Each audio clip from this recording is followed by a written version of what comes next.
One, two, one, two, three, four.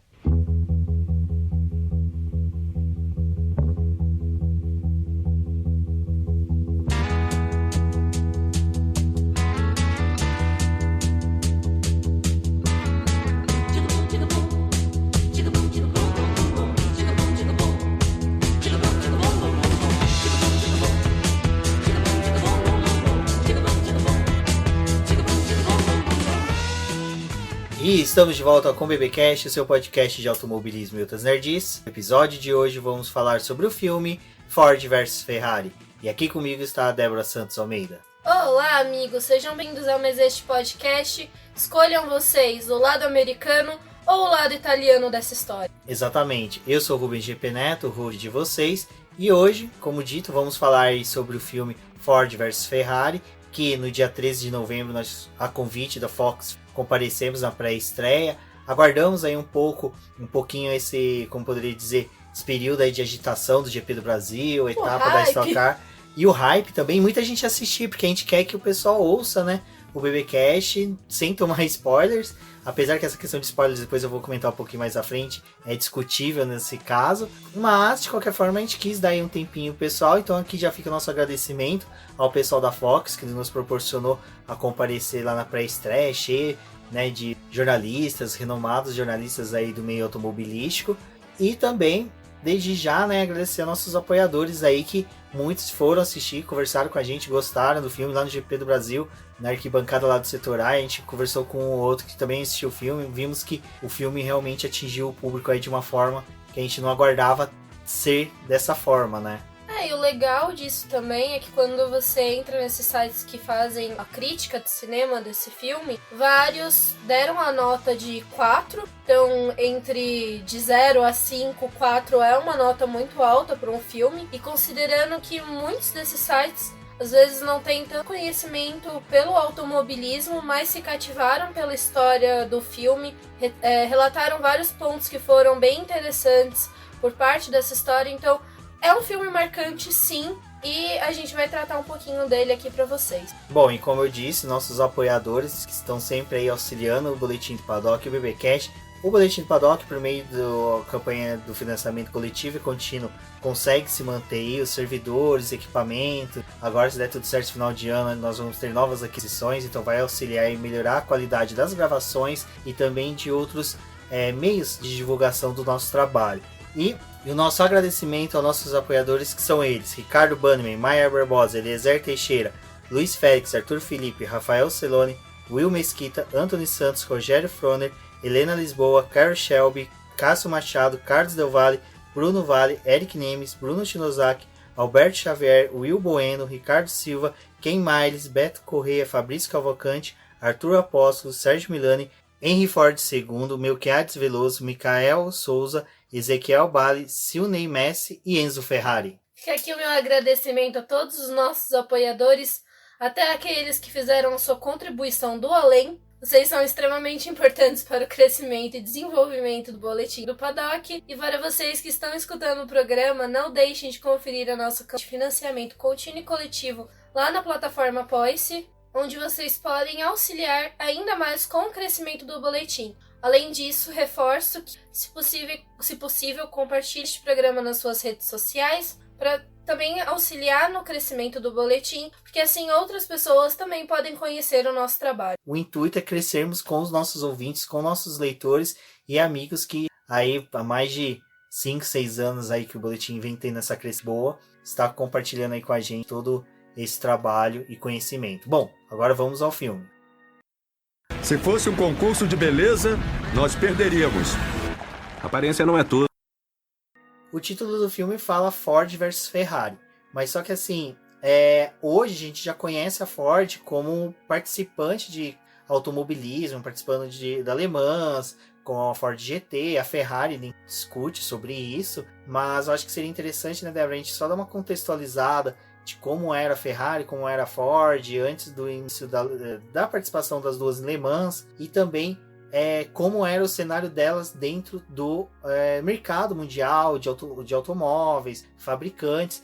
A Ferrari, antes de mais nada, eu vou falar aqui bastante aqui deles, eu vou recomendar 2 links que tem no post. Um é um texto que eu escrevi sobre o Enzo Ferrari. Olha o perigo que nós tivemos, os riscos que nós corremos naquela série dos 365 dias, porque colocaram uma clarista para escrever sobre o Enzo Ferrari, e nós temos um texto do Valese falando sobre Bruce McLaren, e ele é o nosso tifosi de estimação. E esses 2 posts vão estar linkados aqui, mas eu recomendo, assim que você terminar de ouvir esse programa, ouça os podcasts que vai ser recomendados no programa e leia os textos. Um texto é exatamente esse que eu escrevi no Ferrari, e outros são os podcasts do Boletim do Paddock, não, do podcast F1 Brasil, do Carlos Del Valle, que é um dos nossos apoiadores, junto com o Carlos Eduardo Valese, Casola, o Fernando Brandão Campos, o Josué Fusinato. Eles fizeram uma série sobre a Ferrari que é muito completinha, bem bacana de se ouvir. Ouçam lá. Mas, voltando aqui e já passando para vocês, Enzo Ferrari, ele nasceu numa cidade que era misto de zona rural com industrial. A Itália tinha um industrial muito grande no começo do século passado, e ele era de uma família que trabalhava na indústria ferroviária, construindo peças para trens. E o pai dele um dia teve a santa ideia de levar o menino Enzo para assistir uma corrida de carros. Era comum na Itália ter as corridas de subir montanha, corridas dentro das cidades, como a Targa Fiore, entre outras tantas. Bom, Enzo Ferrari foi, assistiu e se apaixonou. Então ele focou em ser um construtor de carros e piloto, primeiramente. Ele chegou a pilotar, teve um sucesso relativo até mesmo como piloto, mas veio a Primeira Guerra Mundial. Ele participou da Primeira Guerra Mundial, principalmente como mecânico ali das peças do armamento, né, do Exército Militar da Itália. Nessa época, ele trabalhava na CMI, que era a Companhia de Motores Nazionali. Eu não vou saber pronunciar muito bem, que o meu italiano é muito rei do gado para esse programa. E ele pegou uma experiência boa. Até quando ele saiu de lá, ele voltou a trabalhar com carros de corrida e foi contratado pela Alfa Romeo para desenvolver carros. Mas a Alfa Romeo passava por uma crise e ela precisou que o Enzo Ferrari desenvolvesse carros, mas só que não usando mais o nome da Alfa, porque a diretoria lá não aceitava mais um orçamento que tivesse competições. Aí surgiu a escuderia Ferrari. Enzo Ferrari, em 1939, já não estava tão contente em ainda ser subsidiário da Alfa Romeo. Ele assina o contrato, rescindindo, né, o vínculo dele com a Alfa Romeo, e a Alfa Romeo autorizou ele a ter a própria escuderia. Mas o que aconteceu? Justo na época que ele assinou esse contrato, a Alfa Romeo determinou que 4 anos seguintes ele não poderia construir carros de competição. Aí você tem a data de 1939, exatamente quando estoura a Segunda Guerra Mundial. E a Segunda Guerra Mundial vai ser um personagem marcante nesse podcast, porque em outros momentos citar ali novamente. Bom, na Segunda Guerra Mundial, o Enzo Ferrari já tinha a fábrica da Ferrari, já estava construindo. Ele para de construir carros, uma por determinação do acordo que ele tinha com a Alfa Romeo, e porque o governo, né, de Mussolini determinou que todas as fábricas metalúrgicas do país trabalhassem no esforço de guerra, preparando equipamentos, essas coisas. Até no documentário que tem na Netflix, o filho do Enzo Ferrari fala que eles construíam máquinas de moer, né, para a guerra. Bom, resumindo, acabou a guerra, Enzo Ferrari já estava livre do contrato, essa cláusula impeditiva de carros que a Alfa Romeo colocou para ele. Ele começa a fabricar carros de corridas. E já assim que retoma Le Mans, porque tudo parou, né, não tinha mais como correr de automóveis na Europa, salvo se você fosse alguém que estava fugindo de algum nazista sanguinário, não tinha corrida de automobilismo. Então o que acontecia? Retornou Le Mans já no primeiro ano, né, Débora? O Enzo Ferrari já coloca um carro no grid. E é nessa hora que surge um outro personagem que vai ser muito importante. E agora eu vou colocar um parênteses aqui para a Débora falar sobre ele, que ele tem uma história espetacular, que a Débora também já escreveu sobre ele no Boletim do Paddock. Tem o link no post e eu recomendo a leitura também. Bom, essa figura tão importante foi o Luigi Chinetti. Ele nasceu na Itália e depois, por conta da guerra, ele se mudou para os Estados Unidos. Portanto, lá ele se tornou americano. Ele se naturalizou. Depois que passou esse período de guerra, porque ele já era um competidor, ele gostava de correr, e nesse período de guerra não tinha como ter competições de automobilismo, até porque várias fábricas que produziam automóveis, elas se tornaram para a guerra. Então elas faziam armamento, carros de guerra, tanque de guerra, tudo para poder alimentar essa guerra. Então não tinha como ter competições automobilísticas. Lá em 1949, quando a competição voltou, ele pôde voltar a correr e ele tem a história mais espetacular das 24 horas de Le Mans. Ele foi o piloto que dirigiu praticamente as 24 horas porque ele só não esteve dentro do carro por 20 minutos. Foi um tempo que ele fez uma pequena pausa para poder chegar e terminar essa prova. E ele venceu com uma Ferrari. E as outras 2 vitórias que ele tem em Le Mans foi em 1932 e 1934 com a Alfa Romeo, que foi o que o Rubens falou, já era produzida e tinha o dedo ali do Enzo Ferrari. Exato. O Tinelli ele tinha essa característica de ter ganhado conduzindo uma Ferrari em Le Mans por praticamente somado todo o tempo dele de 23 horas e 40 minutos. Então você imagina, ele conduziu um carro em 24 horas de Le Mans praticamente as 24 horas.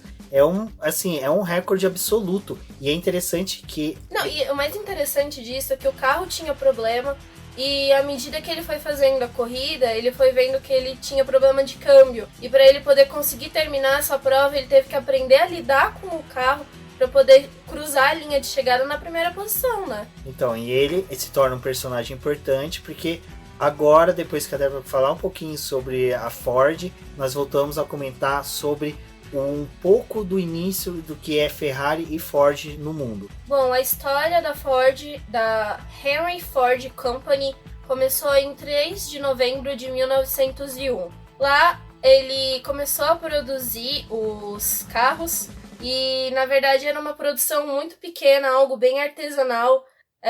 Aqueles carrinhos bem simples, mas que já tinha todo um poder por trás, porque a indústria do automobilismo começava ali praticamente e as pessoas começaram a se interessar por carro e ele foi trazendo esse sentido de inovação que era algo que a América estava precisando naquele momento. Em 1908, ele trouxe o primeiro motor com uma cabeça de cilindro removível, que era o modelo T. Então já estava avançando os projetos ali da Ford. O que é interessante do Modelo T é que quando ele foi lançado, ele se tornou um carro tão popular e resistente que a 24 horas de Le Mans seguinte ao lançamento dele, o grid era composto por vários modelos T que eram comprados por europeus, levados para a Europa preparado e utilizados no carro. Então você já vê que até mesmo a própria Ford, sem querer, já participava de competições na Europa. Exato, e à medida que isso foi tomando uma proporção maior, tem a história do Henry Ford, que é o primeiro, e depois o Henry Ford II, porque ele é o filho. Então a história da Ford permaneceu entre os dois. E ali já foi criado um modelo de produção de carro bem interessante, porque eles faziam... Antes eles compravam as peças e depois eles começaram a produzir as peças dentro da fábrica. Então isso ficava mais barato e eles tinham um controle melhor da produção.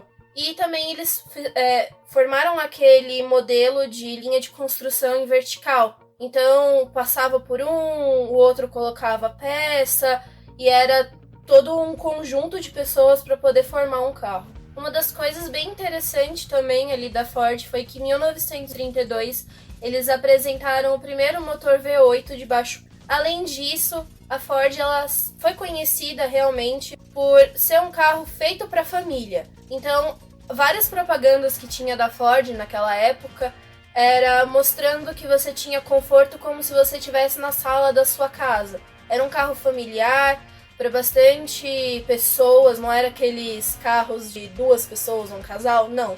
Era para uma família mesmo. E isso mexe um pouco com a história da Ford, porque como eles eram focados nisso, para que eles iam querer ter um carro de corrida na linha deles se eles estavam pensando na família? Por que a família iria querer comprar um carro esporte? Não tinha isso. Era um carro bem desenhado, bonito, que você tinha vontade de ter na sua garagem, mas não era um carro para competição. E isso reflete bem a época que era nos Estados Unidos. O retorno dos soldados, né, dos Estados Unidos, quer dizer, da Europa para os Estados Unidos, eles queriam carro para viajar, para curtir com a família. E então tinha todo esse dinheiro entrando da Europa, vindo para os Estados Unidos. E nessa época também, as 2 grandes montadoras nos Estados Unidos eram a Ford e a Chevrolet. Então algo que fica interessante agora é só explicar o porquê que a Ford não estava ainda no cenário de competições de automobilismo, é que durante as décadas de 40 e 50 surgiu uma associação de construtores de automóveis nos Estados Unidos. Era presidido pelo Henry Ford II, que substituiu o pai dele, que foi o fundador da Ford, né, o Henry Ford I. Eu adoro o meu pai porque ele não teve a ousadia de colocar Rubens Gomes Passos terceiro. Ele colocou Rubens Gomes Passos Neto. Porque esse negócio de primeiro e segundo me dá uma sensação de império que, olha... E tecnicamente a Ford era um império, né? Vamos por dessa forma. Império americano. E isso vai ficar bem destacado mais pra frente, na hora que vocês começarem a perceber as nuances do... Mas vamos acelerar aqui pra gente chegar no filme.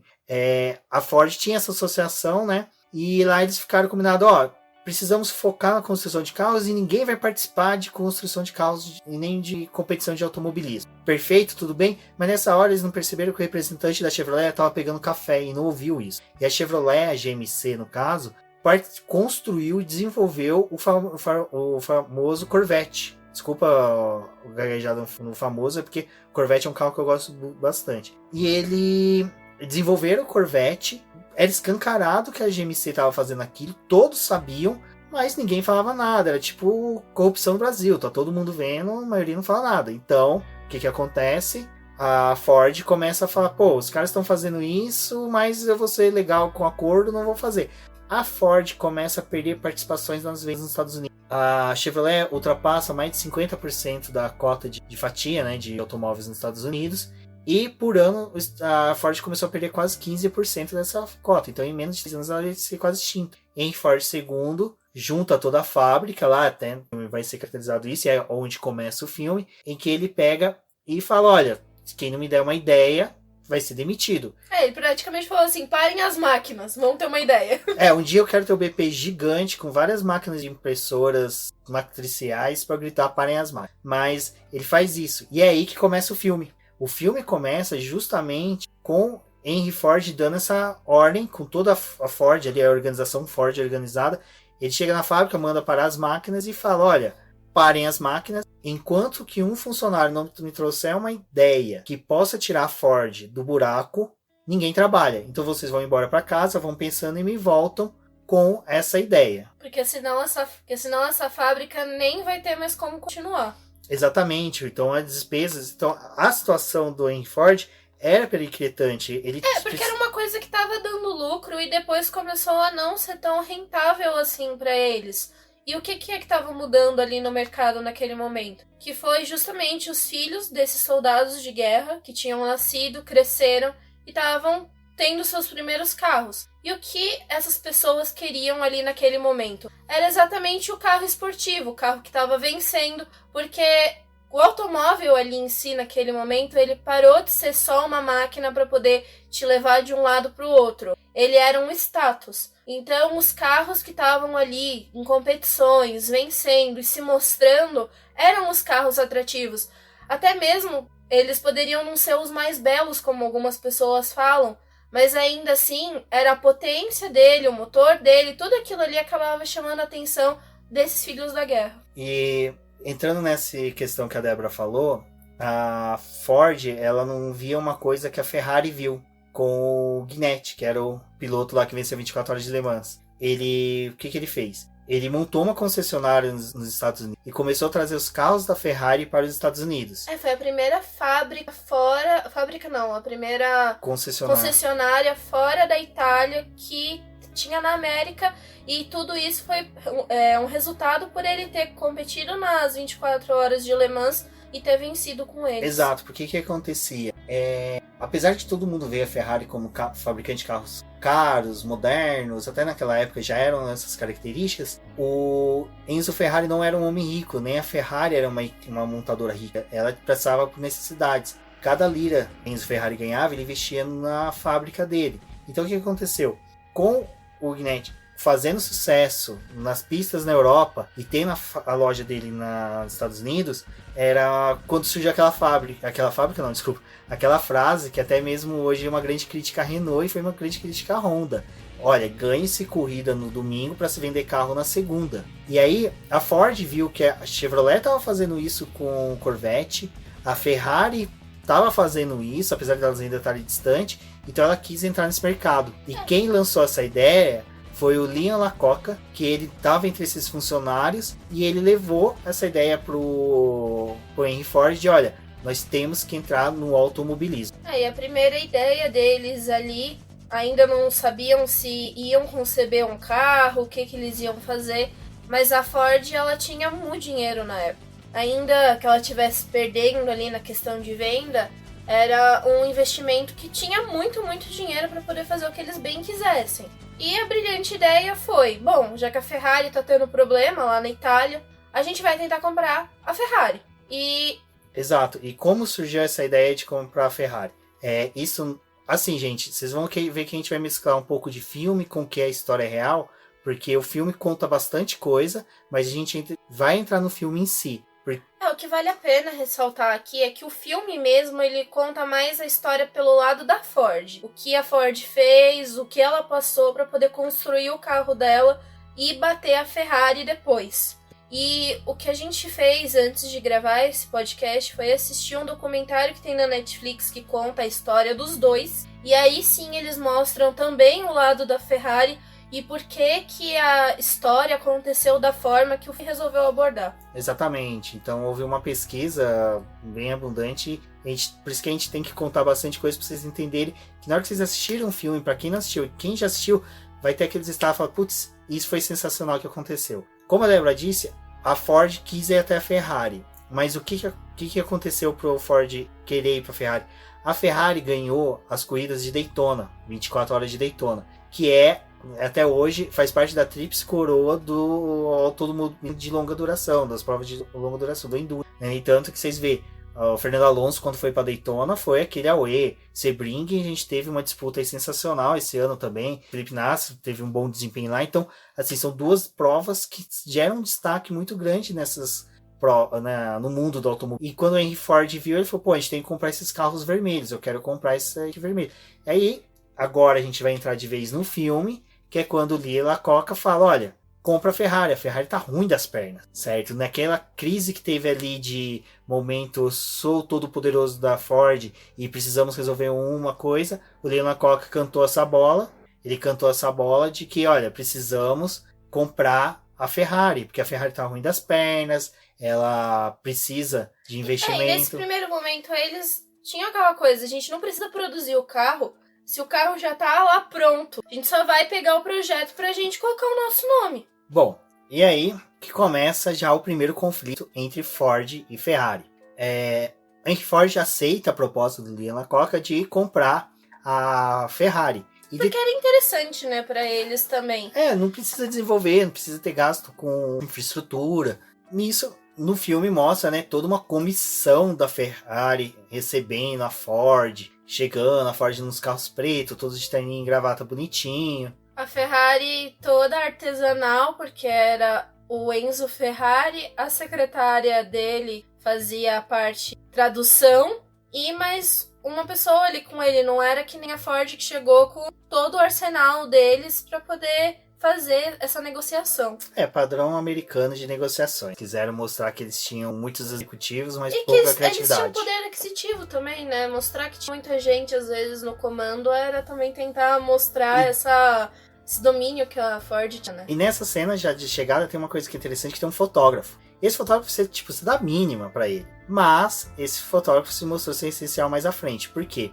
A negociação não dá certo. Simplesmente o Enzo Ferrari fica ofendido porque a Ford queria adquirir... A Ford quis controlar a Ferrari de várias formas, colocando várias cláusulas ali para poder barrar o crescimento da Ferrari de uma certa forma, e colocou também um teto orçamentário, que a gente já vê que até hoje em dia a Ferrari não gosta dessa coisa de teto orçamentário. Ficou aí na história.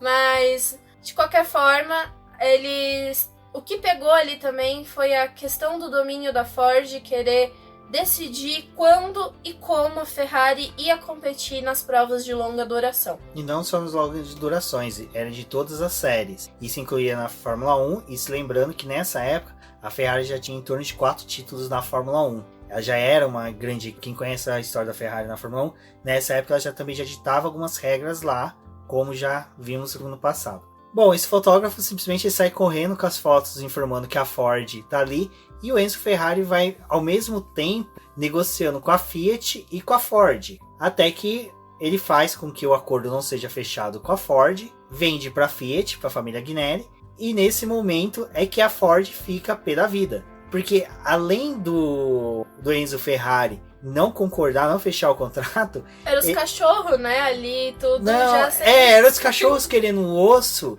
e ele, não, na verdade, querendo a bisteca, ele não deu nem sequer o osso pros cachorros. Então ele simplesmente, ao falar com eles, dá uma destratada neles, que até o Ian McCoy, quando retorna pra Detroit, o Henry Ford pergunta pra ele, o que eles falaram da gente? Ele começa a ofender o Henry Ford, porque você percebe que é ele, na verdade, que tá ofendendo.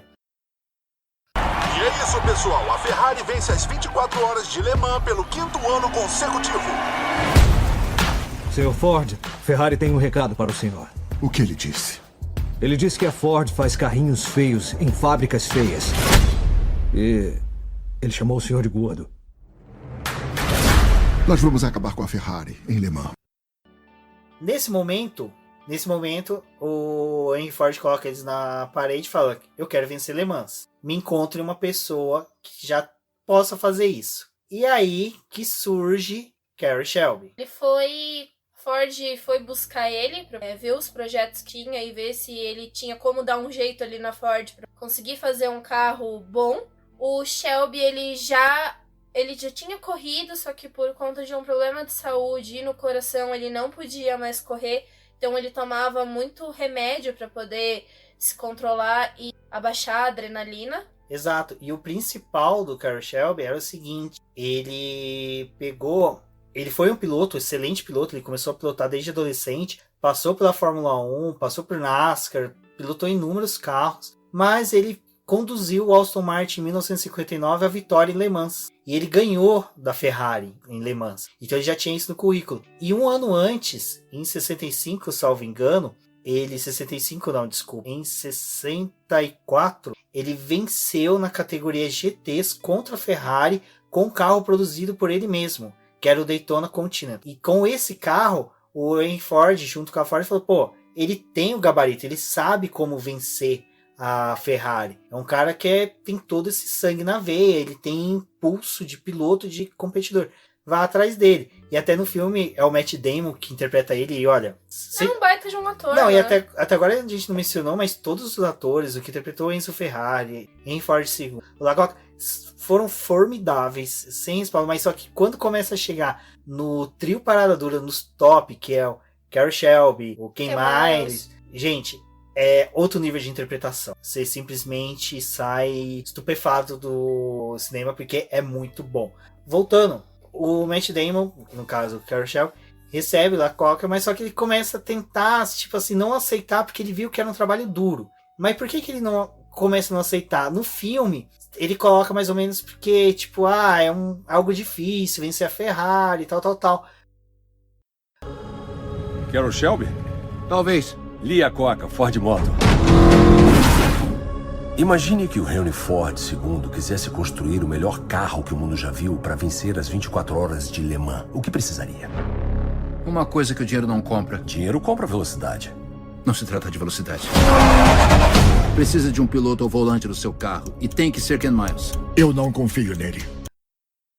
Mas na vida real, o que já havia acontecido? Henry Ford, antes de falar com o Carroll Shelby, ele já tinha tentado com Colin Chapman, que foi o todo-poderoso dono da Lotus, né? Tentou convencer a Lotus a produzir, né? O Colin Chapman a produzir, fabricar esse carro. Mas o Colin Chapman falou: olha, eu aceito, mas eu não quero ser subordinado à Ford. Ele queria ter a equipe Lotus, tudo certinho. Então, ele, para não amedrontar a Ford de uma forma que pudesse expulsar ela, fazer com que a Ford não se tornasse um futuro parceiro dela, e mais para frente a gente sabia que a Ford já era, como a Débora disse, eles produziam motores V8 mais baratos, e tem toda a história da Ford, com a Ford Cosworth, que forneceram os motores para Lotus. O Colin Chapman apresentou um valor exorbitante, que a própria Ford se assustou e não aceitou.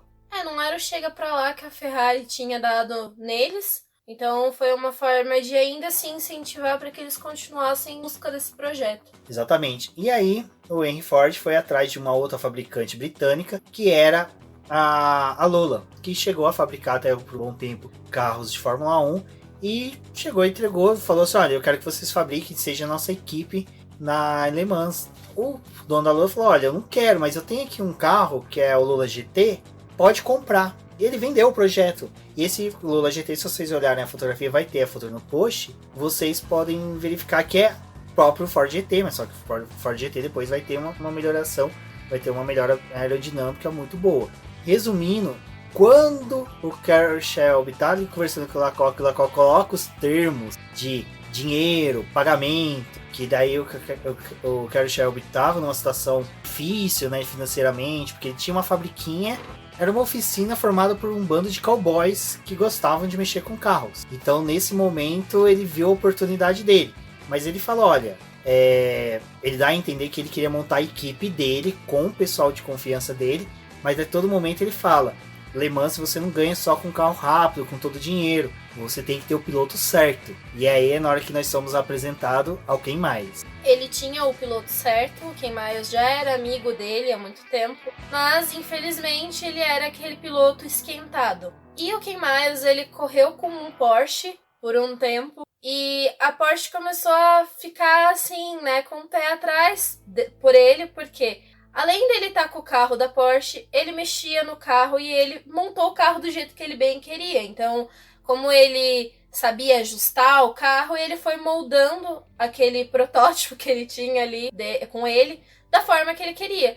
E por ele ser esquentado, por ele ter todos esses problemas, a Porsche ficou tipo, a gente não quer o nosso nome com um cara que tá fazendo o carro do jeito dele e é dessa forma. Então eles decidiram deixar de contribuir ali com o Ken Miles e ele também já ficou, né, sem muita chance de competir. Ele montou uma oficina pequena lá em Hollywood e cuidava de carros esportivos, maioria esportivos britânicos. E nesse momento até tem uma sequência de cenas do Ken Miles disputando uma prova regional nos Estados Unidos. Nesse momento, nessa corrida, ele é desclassificado porque o carro dele tá um pouquinho maior do que deveria. E na hora que o Carroll Shelby tá discutindo com o fiscal, conversando com o fiscal, explicando que, olha, é uma regra que dá para contornar, Ken Miles simplesmente decide, bom, então vou resolver, se o carro tá maior, vou amassar a traseira do carro para reduzir esse tamanho. Ele começa a dar pancadas, e ali na hora você começa a ter a construção do personagem. Que é que eu falei que o Christian Bale, mano, é sem zoeira, eu não sou um dos maiores entendedores de cinema, mas eu daria um Oscar na hora que terminasse a gravação, porque ele tá perfeito. Ele interpretou o Ken Miles perfeito. Depois a gente assistiu o comentário, procuramos vídeos sobre o Ken Miles. Ele tá perfeito.